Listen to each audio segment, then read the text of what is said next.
नमस्कार दोस्तों, स्वागत है आप सभी का आपके अपने चैनल सिग्मा यूथ इंजीनियर्स पे।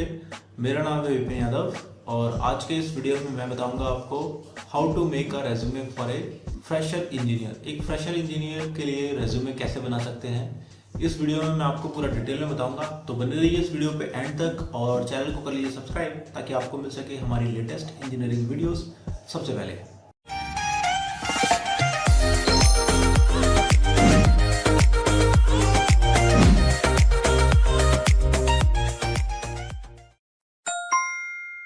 Hello everyone, mechanical engineer freshers के लिए जो रेज्यूमे का फॉर्मेट है वो दिखा रहा हूँ आपको, और आप इसको कैसे बना सकते हैं इसमें मैं आपको पूरा गाइड करूंगा। फ्रेशर के रेज्यूमे में जो मोस्ट इंपॉर्टेंट चीज है वो है आपकी एजुकेशन और स्किल्स। उसको कैसे मेंशन करना है वो सब डिटेल में आपको बताऊंगा। सबसे पहले आप क्या करिए, अपने रेज्यूमे के हेडर पे आप अपना नाम डाल सकते हैं या फिर करिकुलम विटे या resume capital and bold letter में यहाँ पर लिख दीजिए। उसके नीचे आपको लेफ्ट हैंड कॉर्नर पे अपना ईमेल एड्रेस, मोबाइल नंबर और अपने घर का जो एड्रेस है वो मेंशन करना होगा। वहीं राइट हैंड कॉर्नर पर आपको अपना एक डिजिटल फोटो लगाना होगा।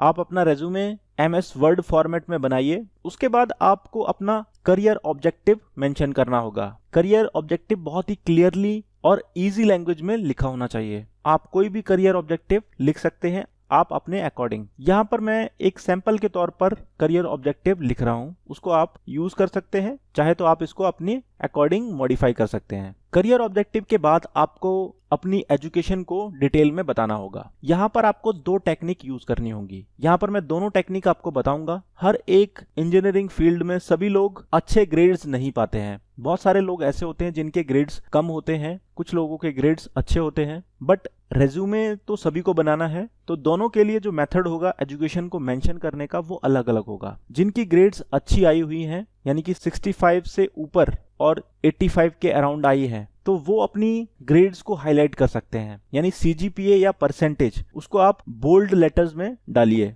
अपनी यूनिवर्सिटी का नाम मेंशन करिए बोल्ड लेटर्स में। इससे आपकी जो क्वालिफिकेशन है वो हाईलाइट होगी। वहीं दूसरे जो कैटेगरी के लोग हैं जिनकी जो परसेंटेज है 65 से नीचे है और 55 से ऊपर है, तो वो अपनी एजुकेशन को हाईलाइट ना करते हुए नॉर्मली बस फिल कर दीजिए। वहां पर आप जो है first grade, second grade mention कर सकते हैं। परसेंटेज आप वहां पर मेंशन मत करिए, ना ही आप अपने CGPA डिस्प्ले करिए। जब आपसे इंटरव्यूअर पूछे तब आप वो चीज बताइए। जिनकी ग्रेड्स कम आई होती है उनके लिए ये चीज मैटर करती है। अगर वो अपना रेज्यूमे शॉर्टलिस्ट कराना चाहते हैं तो क्लियरली कभी भी परसेंटेज को मेंशन मत करिए। उसके बाद आप अपनी कोई सर्टिफिकेट या डिप्लोमा आपने लिया है उसकी भी आप एजुकेशन को यहाँ पर मेंशन कर सकते हैं। 10th 12th आपकी परसेंटेज जिस हिसाब से आई है उसी तरह से आप मेंशन कर सकते हैं। यहाँ पर आप जो है टेबल की फॉर्म में भी अपनी एजुकेशन को मेंशन कर सकते हैं, चाहे तो आप इस फॉर्मेट को भी यूज कर सकते हैं। वैसे भी मेरा मानना यह है कि इसकी इतनी रिक्वायरमेंट नहीं होती है जितनी आपकी कम्युनिकेशन स्किल्स, यानी जितना आप अच्छे ढंग से इसको रिप्रेजेंट कर सकते हैं। तो अब मूव करते हैं नेक्स्ट स्किल के बारे में, वो है सॉफ्टवेयर स्किल्स। आप जानते हैं कि जब आप फ्रेशर होते हैं तो आपके पास रेज्यूमे में डालने के लिए सिर्फ दो ही चीजें होती हैं जो इंडस्ट्री में आपको बाकी लोगों से अलग करती हैं, वो है आपके सॉफ्टवेयर स्किल्स। अगर आपके सॉफ्टवेयर स्किल्स अच्छे हैं और जिनकी नॉलेज आपको अच्छी है तो उनको जरूर मेंशन करिए। इंडस्ट्री के अंदर आपके जो सॉफ्टवेयर स्किल की रिक्वायरमेंट होती है वो होती है AutoCAD, CATIA, Mastercam, MS Excel, MS PowerPoint, MS Office. अगर इन सॉफ्टवेयर्स के बारे में आपको बेसिक नॉलेज है तो इंटरव्यूअर आपको प्रिफर करेगा, तो ये चीज आप यहाँ पर जरूर मेंशन करिए। उसके बाद बात करते हैं प्रोजेक्ट्स की। जैसा कि आप जानते हो कि समर ट्रेनिंग इंजीनियरिंग के सेकेंड ईयर, थर्ड ईयर और फाइनल ईयर में करवाई जाती है। बहुत सारे कॉलेजेस खुद करवाते हैं समर ट्रेनिंग, और कई बार इंडिविजुअल खुद अपने इंटरेस्ट के बेस पर ज्वाइन कर सकता है। तो यहाँ पर आपको जो सेकेंड ईयर, थर्ड ईयर के प्रोजेक्ट्स आपने सबमिट किए हैं उनकी डिटेल आप यहाँ पर मेंशन कर सकते हैं, हाईलाइट कर सकते हैं, उनको थोड़ा सा स्टडी कर सकते हैं। और ये आप जरूर मान के चलिए कि जब भी इंटरव्यूअर आपका जो प्रोजेक्ट देखेगा तो उससे क्वेश्चन जरूर पुट करेगा, तो उसके लिए भी आप अपने आप को प्रिपेयर रखिए। तो ये हो गया प्रोजेक्ट्स की डिटेल। उसके बाद आपको कोई इंडस्ट्री विजिट आपने की है तो उसकी डिटेल भी जरूर यहाँ पर मेंशन करिए,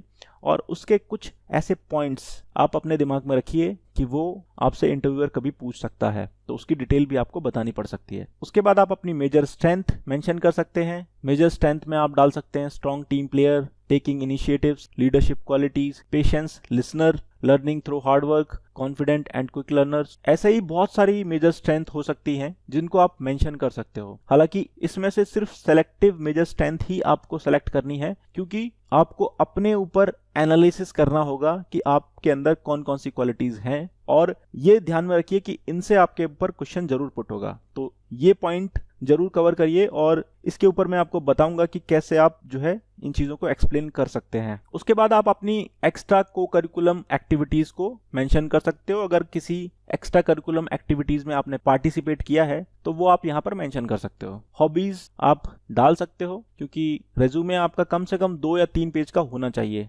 एटलीस्ट। उसके बाद आपको अपनी पर्सनल डिटेल डालनी होगी, नाम, father name, date of birth, marital status, language, permanent address, ये सारी इंफॉर्मेशन आपको देनी होगी। उसके बाद आपको लास्ट में डालना होगा डिक्लेरेशन। डिक्लेरेशन को आप जो है पर्सनल स्ट्रेंथ के रूप में भी मेंशन कर सकते हो। यहाँ पर मैंने पर्सनल स्ट्रेंथ के रूप में यहाँ पर मेंशन किया है, आप अपने अकॉर्डिंग यहाँ पर डिक्लेरेशन डाल सकते हो। और नीचे आपको जो है सिग्नेचर के लिए स्पेस देना होगा, डेट के लिए स्पेस देना होगा। इस तरह से आप अपना जो है रेज्यूमे बना सकते हो, बहुत ही सिंपल। और इसमें आपको अगर डिजाइन चूज करनी है तो आप अलग अलग फॉर्मेट डिजाइन भी दे सकते हो, बट जो सीक्वेंस है उसको हमेशा याद रखिए। सीक्वेंस आपका मैटर करेगा, और डिटेल जितना अच्छा आप अपने कम्युनिकेशन से इंटरव्यूअर को इम्प्रेस कर सकते हो, वही आपका सिलेक्शन का मेन रीजन बनेगा। रेज्यूमे का फॉर्मेट आपका कैसा भी हो, ये उतना मैटर नहीं करता, बट बेसिक जो रिक्वायरमेंट है रेज्यूमे की वो मेंशन होनी चाहिए। तो आई होप आपको बेसिक फंडामेंटल्स पता चल गए होंगे।